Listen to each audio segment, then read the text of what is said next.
Hey y'all, welcome back to Serenity Strong podcast. I'm your host, Shelby Ann. With my podcast is never tell you how to live your life. It is to give you suggestions, perspective, experiences, and outlook on how I got to be where I am today, what my mind is currently thinking, or bringing on somebody that I would like to interview and talk shop. So today I have Payton with me. She and her boyfriend Kyle own Muscatine CrossFit, and they also do a lot with nutrition as well. So it's not just about coming in and getting a workout in. They talk a lot about, a well-rounded approach. So I'm going to give her the microphone and let her introduce herself. Awesome. Hi guys, my name is Payton Dierickx. I am from Muscatine, Iowa. Yeah, like Shelby said, me and my boyfriend, we own a CrossFit gym here in Muscatine. It's called Warrior CrossFit. I am the head nutrition coach and then also a level 2 CrossFit trainer here.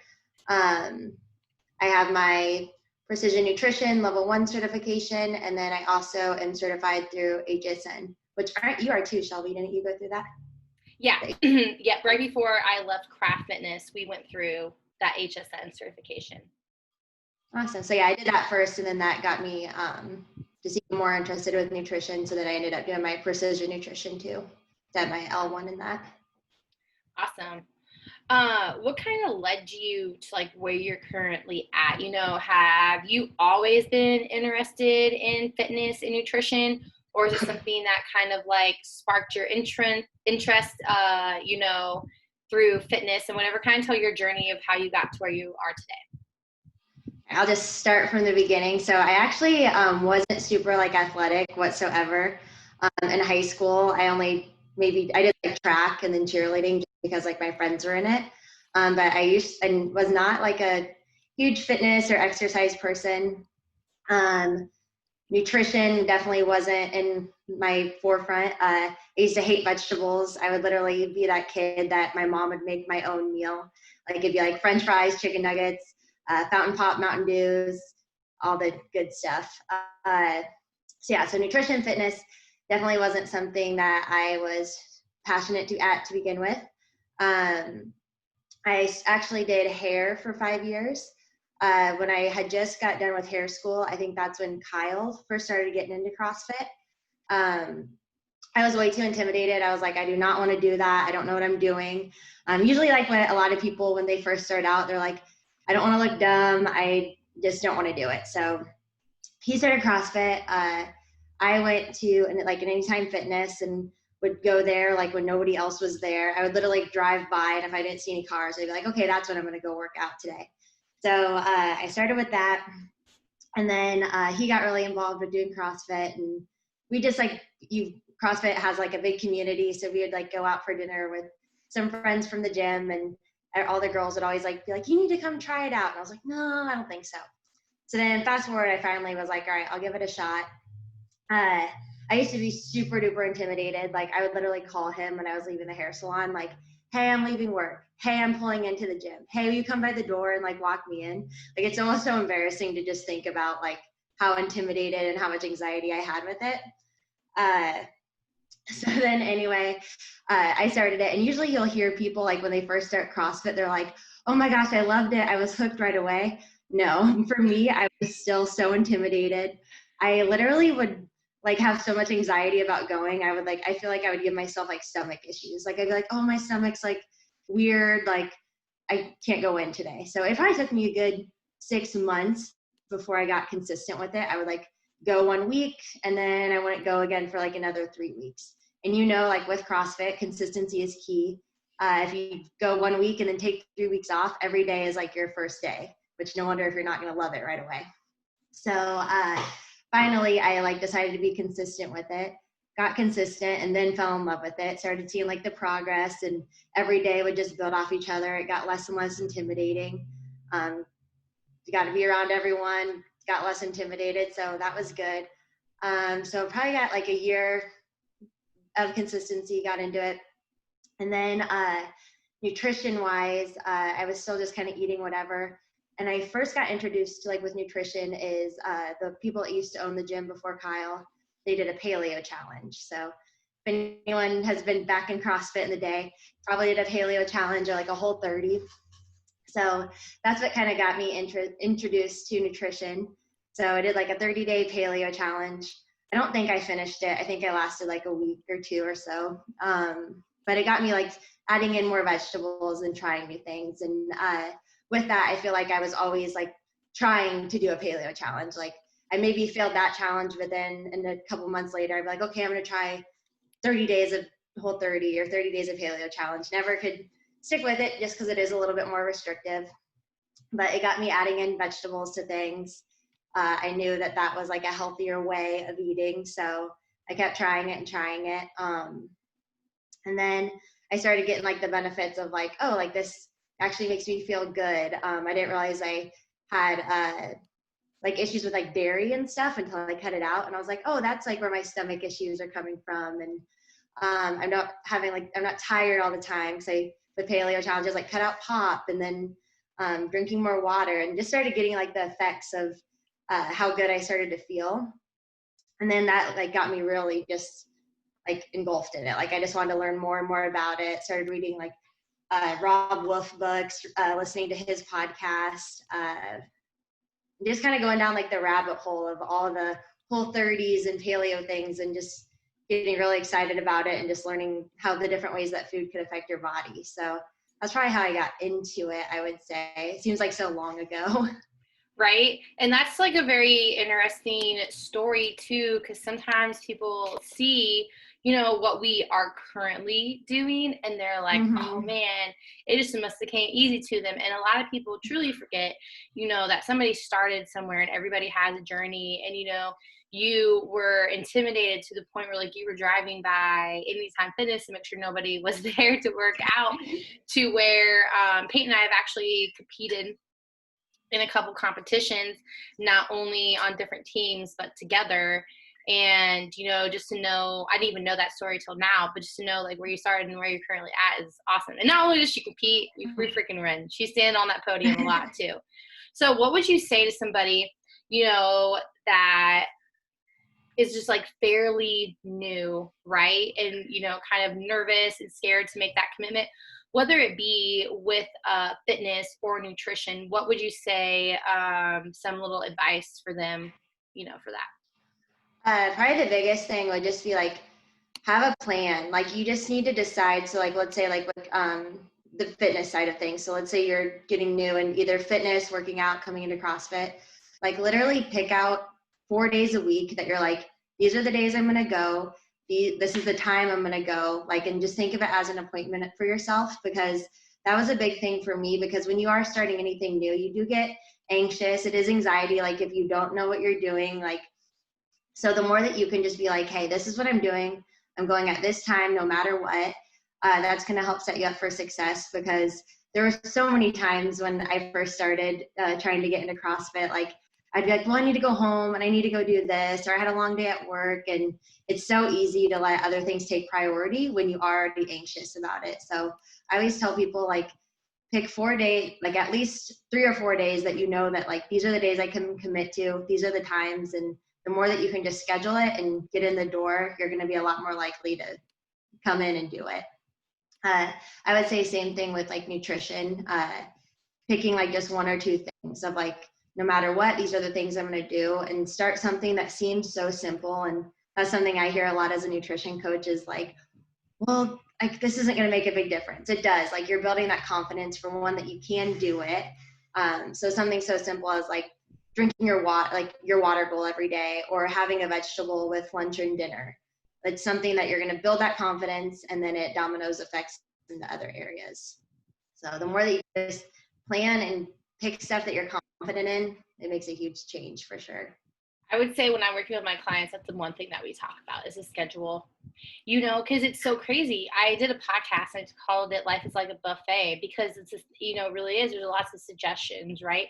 And you and I know more of like the science behind it, right? But when you start out something, it's not going to be the most perfect plan, but it's planned. And the more that you can stay consistent with that plan, it's like other things start to fall into place. And that's why I believe it's really great to have a coach. Doesn't mean you have to have them lifelong, but when you're getting started, and to help them kind of problem solve with you is very helpful, so you don't feel completely lost. But like Peyton said, if you are starting something out new, schedule those, you know, make it as like an appointment with yourself. I like that. I tell people, you know, these are your non-negotiables. These are for yous, you know, make sure you're scheduling you time, especially with 2020. You know, we can look at it both what good came out of it and like what bad has come out of it. And I would say the biggest bad is like complete schedule changes, complete, you know, kind of like lifestyle changes, but it doesn't mean that we can't overcome that, you know, kind of looking on what things we do want to change, how we want to take our health, you know, going forward. So with nutrition, I mean, there's a lot of avenues, right? You know, you wanted to really understand it, so you took two of the best certifications. Precision nutrition is the top certification that I will say out of all nutrition certifications, and not only because of their nutrition certification, but how proactive they are with what is coming out, what is the science, their Facebook pages. So if you're somebody looking for a nutrition certification, I would say that. This is not a sales pitch. I don't get anything for saying that. And then Healthy Steps Nutrition, if you are a gym, they do a very good job of helping you incorporate nutrition and getting it started without a lot of hassle. It's kind of like helping you, you know, with programming, they help out with nutrition. So, you know, maybe it's a person that just came to you, or a novice, or somebody that has been doing nutrition for a long time. What would you say are just some misconceptions or different things that you like want to help clear up? Or maybe people come to you and they've like heard this for so long and you're like, oh, it's true, but it's not, because they like stretch the truth and all that good stuff. Yeah, biggest thing, I'm sure you hear this a lot too, is just like the under eating, especially with like high intensity training. Under eating something I see so much. Getting in the all or nothing mindset, that's so huge. Just a lot of people get that caught up in that good and bad foods and as that all or nothing mindset. So usually that leads to like struggling on the weekends. Holidays are here. That's a big thing right now too. And just think people a lot of times, we actually just did a nutrition challenge not too long ago to kind of kickstart some healthy habits, and just the all or nothing mindset I think is huge. It's like it either has to be this way or no way. And I had like a couple of people that one guy, he was doing, I think it was keto, and he had did it in the past and he had lost all this weight. Well, then he ended up gaining it all back, and then he decided to do the nutrition challenge. And after the nutrition challenge, I always meet up with people to talk to them how it went, and help them with steps going forward, so it's not just end of the challenge. So he was just telling me how he had did keto and it worked for him. And my biggest question for him was like, well, if it works so well, like, why aren't you doing it now? Like, it wasn't sustainable. And people just think like, oh, there's this quick fix that I can do and get these results. But the biggest thing is, if you can't stick with it, it's not sustainable. And that's so like just mentally exhausting if you're constantly switching from diet to diet. And yeah, it can just add so much yo-yo effect. Yeah. Not only are you exhausted, your body's exhausted. It's just like, hi. I like homeostasis. That is a scientific nerdy word for consistency. So how about we just try to be consistent? And the diet culture is like a $72 billion industry. We know the secret to health, but nobody wants to really tell it because you can't make money off of it. So I'm sorry for everybody out there, but that's the freaking truth. And, you know, like you said, Payton, you know, people are like, oh, well, I need 1,200 calories or I need to under eat. And that's the biggest thing I see too. It's like, no. Let me tell you something. It's going to be fucking crazy. Okay. Eat more food. I'm not saying eat more pizzas, and I'm not saying eat more hamburgers and french fries. Neither am I saying that you can't have that, but eat more of like starchy carbs that are good for you. Protein. Eat fat. You know, if a diet tells you can't have something, you just like shake their hand, you walk away, you're like, I'm not going to do that. And like you said, with that consistency, I think people don't realize like just how much like their body adapts. Like, yeah, if you're coming from eating fast food 3 or 4 times a day and you've been doing that for who knows like how many years, and you've been having all this sugar, like, yeah, if you have a day where you're like, okay, I'm just going to have vegetables in every meal, like it's going to be a huge shock on your body. Like you have to like focus on those 1 or 2 things, start adding it in and let your body adjust. But a lot of times people are like, well, I hate vegetables. So it's like, no, like you just hate vegetables compared to what you've been eating. Like you need to ease into it and try it. And why do you think people are so scared of like trying vegetables? You know, like is it because, maybe they had, I think it's different for everybody, but they're just like, I feel like I'm people's mom, like, hey, eat your vegetables today. I know they're not coated in sugar and I know they don't taste really good, to start, but it's like, you got to work on that palate Yeah. change. What would you say are some reasons that people don't eat vegetables? What's some like wild stuff that you've heard that people are like, I don't eat my vegetables? Well, honestly, just coming from personal preference, because I'm not even joking. I'll never forget when I was younger, my mom tried to make me eat broccoli, and I literally sat there and pretended to like dry heave for like 20 minutes until she was like, okay, you don't have to eat it. And it was just because, well, I knew like she never forced me to eat it, and she was going to make me some chicken nuggets and French fries or whatever with it. But also, too, I think people get so caught up in, I know for me personally, I used to hate vegetables because when I thought of vegetables, I thought of like school lunch vegetables that were like probably pre-cooked and then nuked in the microwave, smelled horrible. Or then I thought of like my mom used to boil Brussels sprouts like on the oven. And that was like what I thought of as like vegetables. I was like, that is so gross. I hate them. And there's so many different seasonings and different ways to cook them and trying to make them actually taste good. But I think a lot of people just get in that mindset of like, they had them one time where it sucked really bad, and that's just their conceived notion of how they're going to taste. I think that's how can you get people to like a punchline, right? Like, you're on an elevator and you got like 30 seconds to get people to not only want to eat vegetables, but to want to eat more food. How can you, get somebody, hey, I could go on a spiel all day, but here's like the punchline on why you need to eat more food than you currently are.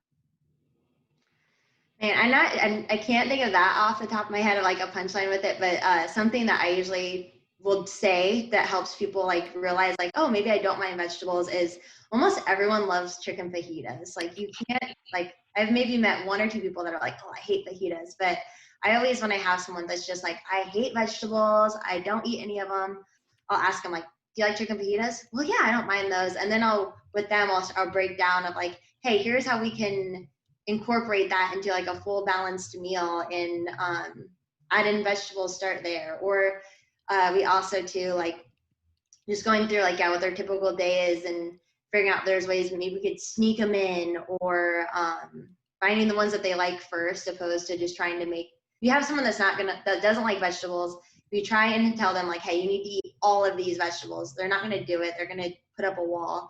But if you can just start with like, hey, what's one that you would maybe eat, and then help them from there, build from that. Well, we're adults. Look at the world we're in now. You tell somebody you can't have something, they're like, bitch, watch me. Right. Or like you tell somebody, and that's something that I've noticed in my coaching too, is like facilitating their mind, like having them come up with the decisions. It's more of like a problem solver. We know and worked hard for all this information, right? So now it's like, okay, how can we help them know that they understand? How can we help them choose? Okay, so what vegetables do you like? Right?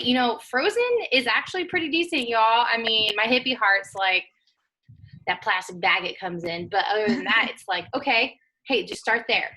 Add some vegetables at dinner, and then after you get consistent with that, add some at lunch, or then add some at breakfast.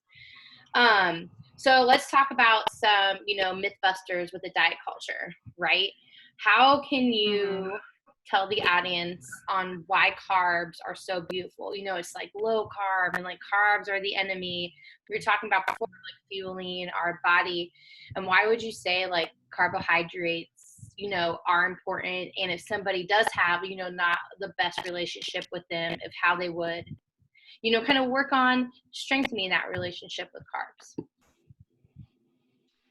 Yeah, I think like with that, so usually I'll like start with like vegetables are technically carbs, like your fruits are carbs. Like I usually go with like carbs is a really big umbrella. So yeah, there are some foods that we definitely want to moderate, but with carbs, it's crazy how they still have just like such a bad rap. But even with fat, like fat's higher calories usually than our carbs. So our fat is higher calorie than carbs. So with that, I'll usually just kind of explain to them like how there is such a big umbrella.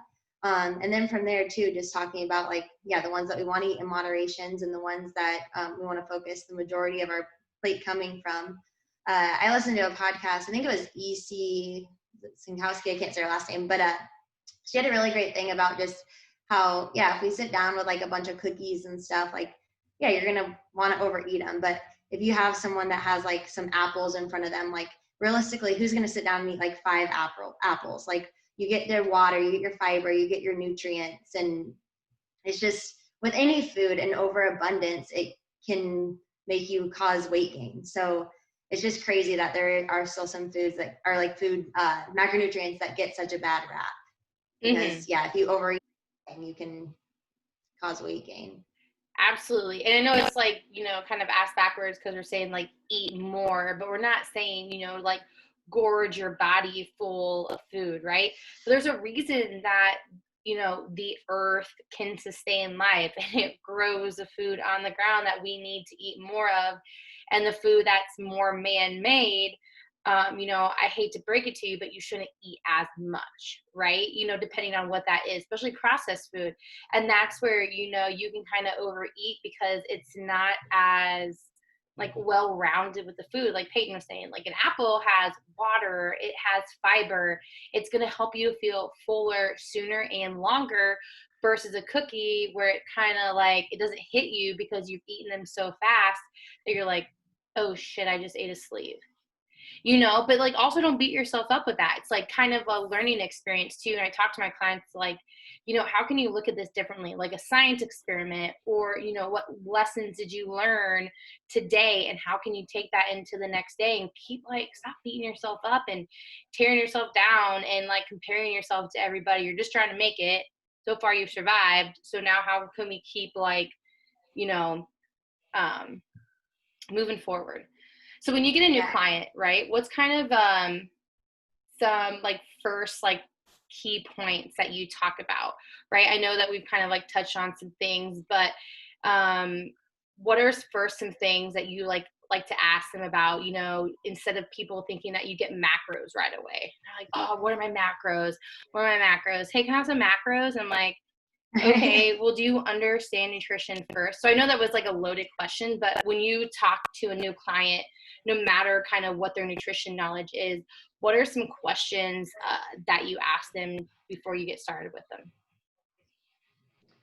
Usually we'll go over just like what a typical day looks like from what time are they going to bed at night, what time are they waking up in the morning. Sleep is huge and that directly impacts our nutrition. So seeing how many hours of sleep that they're getting a night. How many days are they coming into the gym? What are they doing outside of the gym? How active are they at work? From there, are they eating 3 meals a day and a couple of snacks, or do they skip their meal and then not eat anything till dinner? How much water are they drinking throughout the day? Are they having sweetened beverages? Are they drinking soda? How much stress is going on in their day? Like, do they have a high stressful job? Are they dealing with kids all day? And just how busy their schedule is too, because that just really helps kind of get a picture of like what their overall day looks like. Because I could tell someone like, hey, you need to eat 3 meals, 2 snacks a day. You need to be making them all from home. But if you have a busy mom that's traveling from work to school to picking up the kids and back, like that's not going to be realistic. And if you give someone unrealistic expectations, like they're just gonna be like, okay, this isn't for me. And then that's where nutrition gets a bad rap, because a lot of people think that it has to be black and white and there's some secret sauce that's gonna get them to their goals. But I think the biggest thing with nutrition is just knowing like the answer is always, it depends. People get really annoyed when they ask me questions and I'm like, well, it depends based on what.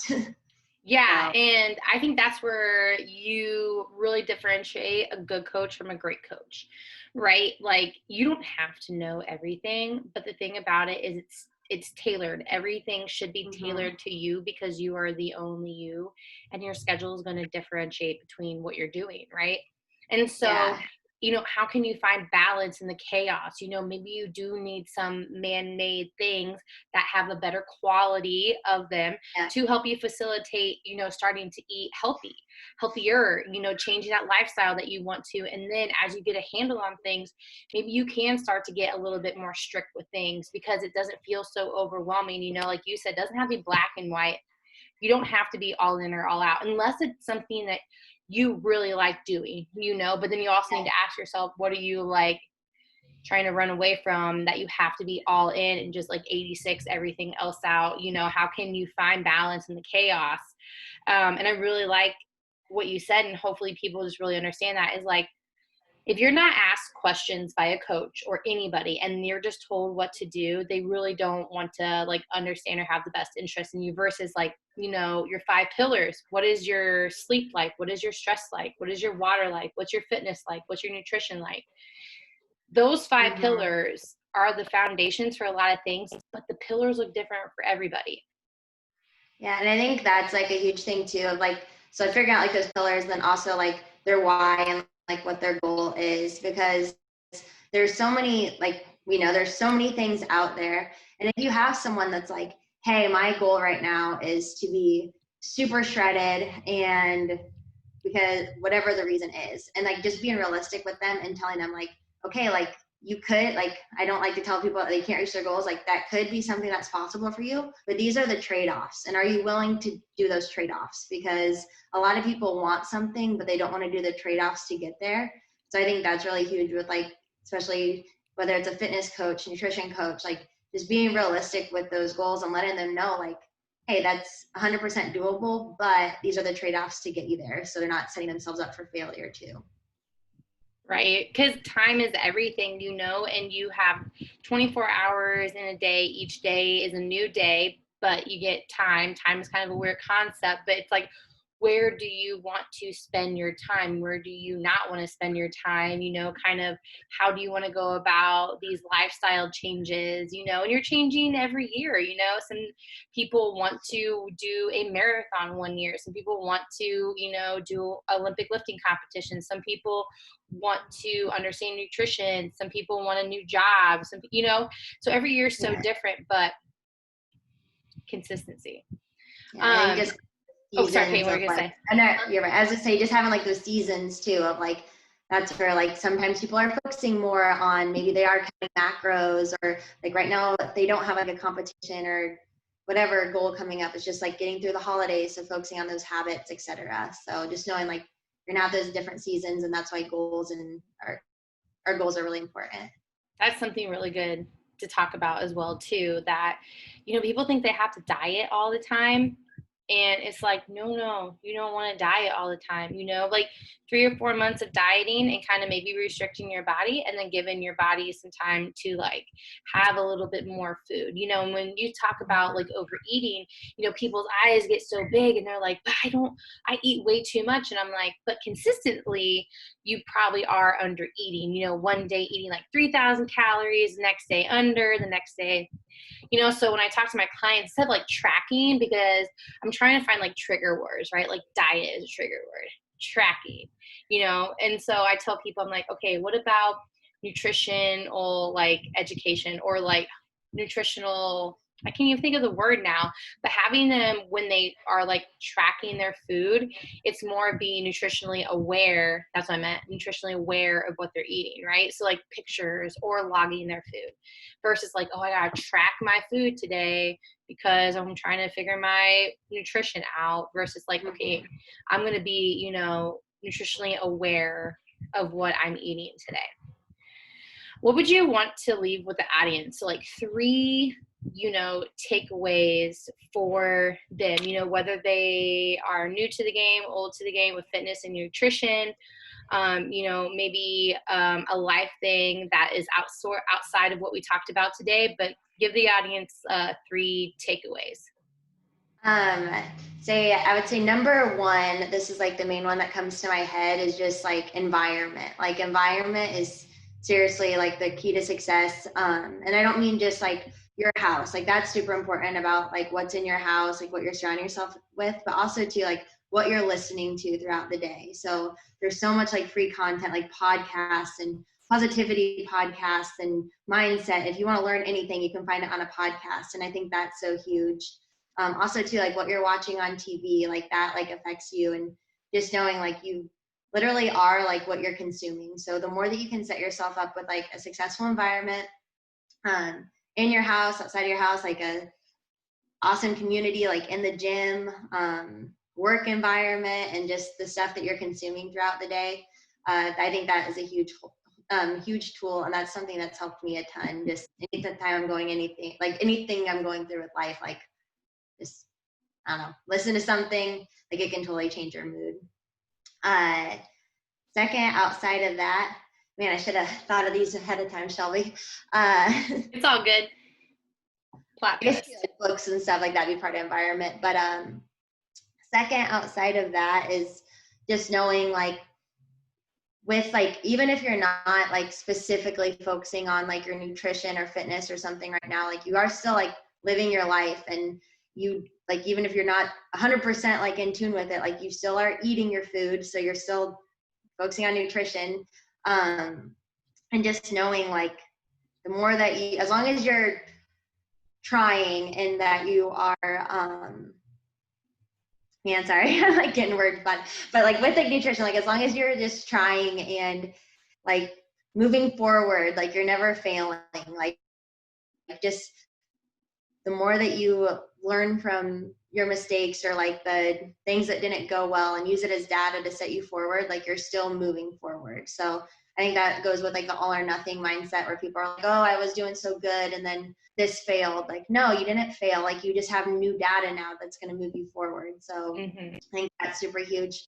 And then in terms with that ramble, just like positive self-talk with that. So the more that you can just be like, hey, that happened. Here's what I can do today to move me forward. Because throughout your day, you have so many chances to get moving towards your goals. And I think a lot of people think that, hey, my body works in 24 hours, and it 100% doesn't. So just know that like every chance is a chance to get like back in line with your goals. Sorry about that second one. It was a total ramble. No. That's good. Those are 3 good takeaways. And it kind of just brings our podcast, all together, right? Like, you are a product of your environment. And if you don't like the environment you're in, don't give up. And don't think that you have to stay there. Sometimes you removing yourself from an environment, other people might not understand. It might be really difficult to do, but if it's going to align with where you want to take your life and the lifestyle that you want to live, I mean, go for it. You never know until you try. And, just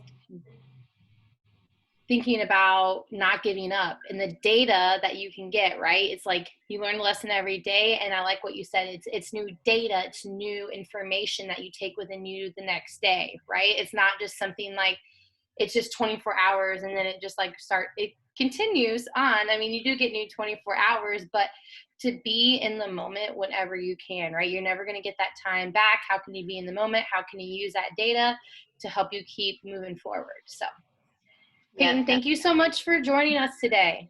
I'm happy to have you. I hope that, you enjoy this time as well. And would you like to leave our listeners with anything else before we go?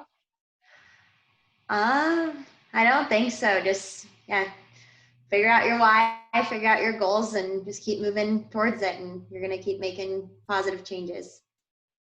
Absolutely. What is your why? Well, thank you all for joining us today. Like we were talking about just a little second ago, you get to spend your time however you want it. And we just want to say thank you for taking some of your time to listen to us talk, whether it's on the YouTube channel or on the podcast. Hopefully this was valuable and you had some good takeaways to either use for yourself or someone that you know. So thank you all for joining today. We'll talk to you later. Bye. Bye.